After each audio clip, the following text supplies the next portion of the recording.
This is Talk Business and Politics with Roby Brock. And welcome to the program. As always, we appreciate you being with us. On Monday, Republicans congregate in Cleveland for their national convention. Next week, Democrats flock to Philadelphia. I'm joined by two revered and accomplished politicians for some insight here. We've got Lieutenant Governor, former U.S. Attorney, former Republican Congressman Tim Griffin, former Governor, Lieutenant Governor, Attorney General, Democratic Congressman Jim Guy Tucker, and Prosecuting Attorney. I don't want to leave that one out. You were elected there. Welcome to both of you, and thank you both for being here. Thank you for having me. Let's start with the conventions and what conventions have really become in modern times. Governor, when back in your youth, I'll say, so conventions used to be there to broker people, broker your candidates there for the national election. But nowadays, they really kind of more of a PR machine. But what are your expectations for the conventions? Well, I think they'll try to focus on issues, convey a sense of concern for the middle class and how the middle class gets increased in size instead of dribble down, flow up. I think that'll be the main focus. Of course, we'll see who Hillary selects as her vice presidential nominee, and that will add some excitement to it as well. Absolutely. What is your expectation for the Cleveland convention and Philadelphia? Well, I think in both instances, you're right. In the old days, when there was something to contest, they were truly, it was a practical exercise of really trying to figure out who was going to be the nominee. Not so much anymore. Now, this year, more than ever, we've had some disagreement within the party. It's there. It's going to be there. I don't think that it's going to be enough to get even close to dethroning the nominee Trump. So, in large part, it will be like theirs, a media type event. I think that they will both try to reflect what we've seen with the Brexit vote, what we've seen with Bernie Sanders, what we've seen with Donald Trump. The discontent. Which is the discontent. Right. A lot of people feel like that they have been left out of the prosperity that the country at issue, whether it be Britain or here, that they've been left out of the prosperity that others have experienced. And this attitude that, we pass a trade agreement and we're all for it, and no matter what happens to it, we've got it as it is, as opposed to saying, hey, let's revisit it, let's fix some stuff. Governor, let's talk about that discontent. It's reminiscent of the 1960s when there was a lot of social unrest, a social discontent. Do you see some similarities in history here? We're repeating ourselves? Well, the discontent is certainly similar in the sense that there is the discontent there. The causes of it are different at this time, but it's a deeply serious concern, and especially and I don't want to make this end an attack on the apparent Republican nominee, but particularly when you have a candidate whose whole approach has been to attack, to appeal to as far as I'm concerned, appeal to the worst in people, the beastly in people that frequently is waiting to creep out because there are frustrations and anger. And I think that's unfortunate, and you sure can't treat the leaders of the world that way. And Bernie Sanders has done that some on the Democratic side, maybe not in an attack dog mode in terms of that divisive rhetoric, but there has been, he certainly has tried to tap into discontent too, wouldn't you agree? Sure, and now he's endorsed Hillary now that it's abundantly clear he has no shot, but I would say that he was nasty at times, and there was real animosity, and I mean there was a real fight on that side as well.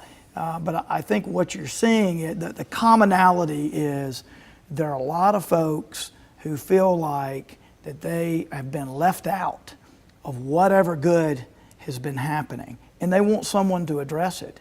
And I think that you're going to see.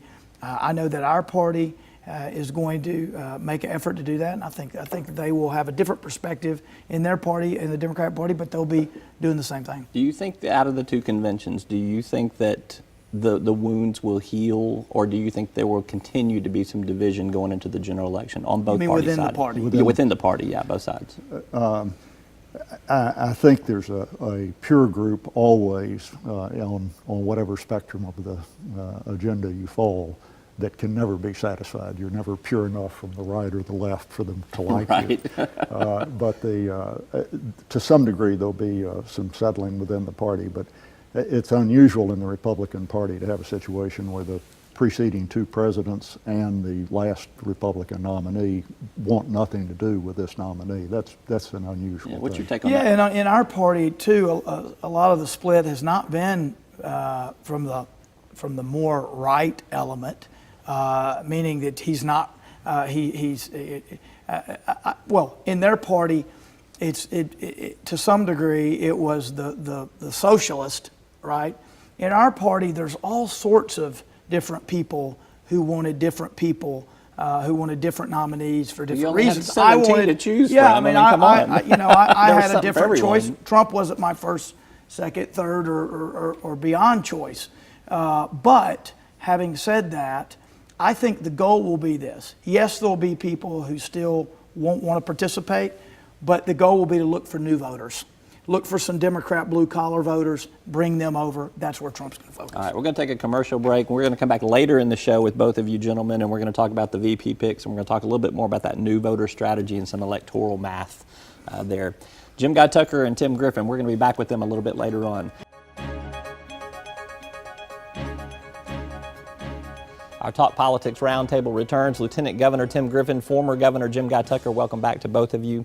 All right, so we were talking earlier in the show about conventions and how they all play out in terms of this presidential process. Let's talk about the vice presidential pick. On Friday, we learned Mike Pence is going to be Donald Trump's running mate. Hillary Clinton still undecided. What's a vice president's role in an election cycle now? First, when you pick that vice president, do no harm. You definitely don't want to hurt your ticket by choosing that person. That's pretty obvious. But you also always, the history is to look for someone that fills in some of your gaps, that complements you, that strengthens you where you are weak or perceived to be weak. Now, that's not always the case. George W. Bush picked Dick Cheney from Wyoming, not exactly a swing state, right? But that's the general theory. I think that Pence, he ends up, looks like he is, in fact, be Donald Trump's running mate. I think he was chosen. I think there's a connection there, but also he's someone with real government experience in the Congress, real government experience as a governor, as an executive. He has bona fides with conservatives in our party. He's a serious, sort of even-keeled guy, and I think that a lot of that stuff, compliments will help Donald Trump. He's very pro-Israel and known as pro-Israel in that community, which is important in a presidential race. So first, do no harm. He checks a lot of boxes. Yeah, he checks a lot of boxes. Yeah. That's right. What do you see in the vice presidential pick? Well, I agree with Tim's assessment that you first do no harm, and secondly, you try and do something that helps you carry not just a constituency, but the electoral votes in a given state. Mm-hmm. That's just practical politics. So there are swing states out there. Indiana, I don't know that qualifies as a swing state or not. I normally think of it as a Republican state, but it might help him in Ohio in some place. On the other hand, if you can assure carrying Virginia or Ohio or another state of that nature, Colorado perhaps. Florida, certainly Florida is a critical state. Anything that would carry one of those states, lock it up for a candidate would be excellent. Indiana won't do that for Trump. Right. So what would do it for Hillary would be the question, and I know she has studied this better than I can ever think about it, so we'll see what she does. That whole vetting process is crazy. Neither one of you guys were vetted. You're going to go on the record with me right now. We're not vetted. So there is kind of, I think for Hillary Clinton, who still is undecided on her running mate here, she's kind of got an electoral map strategy or a shore up a base strategy, and maybe somebody that could do both. But the names that are being floated out there, she was on the campaign trail this past week with Tim Kaine of Virginia. What do you think about him? That's a swing state. He's got Senate experience. He's pretty popular. I think he would be a good vice president, which is also of minimal, Right. of maximal interest if, in fact, something horrible happens to the president. He meets the you do want no somebody harm. who can not only do no harm, Take but over. take care of this country. And Tim and I are in total agreement on that. He apparently speaks a good bit of Spanish as well, and that may help with the Hispanic vote in the country.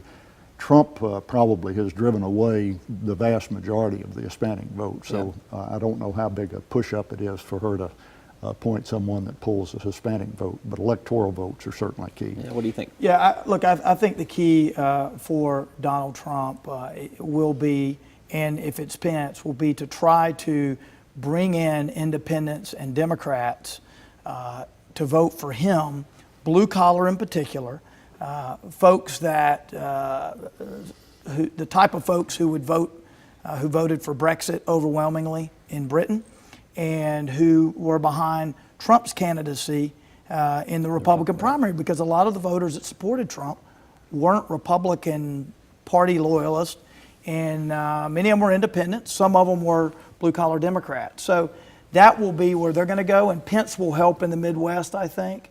But he also could govern if he had to govern. And I've got a particular interest, and we both share this view too, I'm sure. The presidential race impacts the local legislative races. And so I hope Hillary, because she is essentially from Arkansas with all the time she's spent here, will select a vice presidential candidate that has very strong appeal in Arkansas and will help us with our state legislative candidates. She got some. The Democrats have some catching up to do from our latest round of polling there. Yeah, I've seen two polls in Arkansas. One was yours and one was another one, and both of them had Trump handily in the 50s and Hillary in the 30s. I think in Little Rock and certain pockets of Little Rock, some parts of where I live, and people feel like Hillary's their longtime friend from Arkansas. But I don't think if you travel the state, I don't think 75 counties, people don't feel that way. She's going to get hammered in Arkansas. It's not going to be close. Well, she's become a nationalized candidate is the core of that. So let's talk. We got about 60 seconds left to wrap up here. Let's talk about the electoral math. Coming into the election, just on paper, the Democrats, I think you both would probably agree, have an electoral college advantage. The blue states outnumber the red states in terms of electoral votes. Give me, in 30 seconds, your candidate's path to victory. She's got to win what? Well, she needs to carry Colorado, she needs to carry Virginia, she needs to carry Florida. I don't think Pennsylvania's that much at risk. I think the other states will flow pretty normally. If she does that, I think she wins. She can lose Ohio, you're saying? Well, we've got to do a couple things. First of all, we've got to keep some of the states that Republicans always have to have, like Florida. And then we've got, and in Ohio, but then we've got to win one of those Midwest or several of those Midwest states. We need to make sure Indiana, because it has been a little it's bounced some. We need to make sure we pin down Indiana, but you need something like a Pennsylvania. Yeah. The South's not going to be an issue, but you got to have some of those Midwest states. All right. Jim Guy Tucker, Tim Griffin, great to have you on. Thank you so much, both of you. Appreciate you. Appreciate it.